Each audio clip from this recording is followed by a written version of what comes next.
There are 200 wounds on the dorsal, on the back image. So if we took time right now to count them up, there's over 200 on the back. There's 172 on the front. There is not an area of Jesus's body that has not been tortured, including the pelvic region. We do they not hit him have, in the crotch with this? again and again. With lead tips. Lead tips.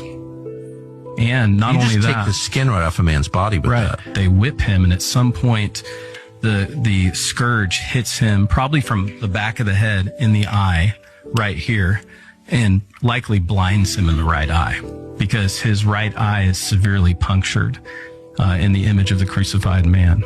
And also his left cheek, probably from the rod beating at Caiaphas' home, is also hugely, it's like he's been in a heavyweight boxing match. He can't see out of his right eye. His left cheek is raised. And so this is the flagrum. So this was before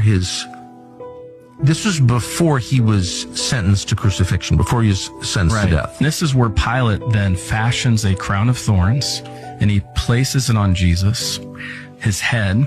This is what took my breath away. And I want you to be careful with this because these are Bethlehem thorns.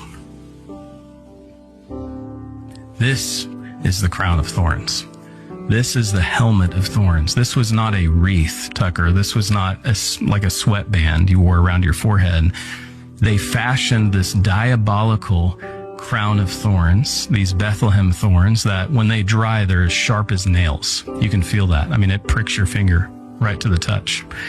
And they ram this on Jesus's head. And I want you to let this set in because there's 50 puncture wounds on the head, both the forehead, the top, and the back of the head of the crucified man of the shroud. 50 puncture marks. And so you can imagine. And that's all detectable on the shroud? Right on the shroud. You can see the back of the head, all of the blood pooling in the back of the head from this crown of thorns being rammed on his head. So Jesus has 700 scourge marks, and then they slam this on his head.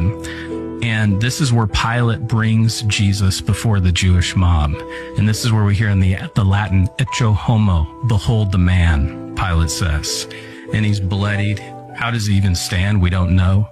His love compelled him to stay standing on our behalf. And this is the point. You imagine seeing a man in this state. He will very quickly be dead.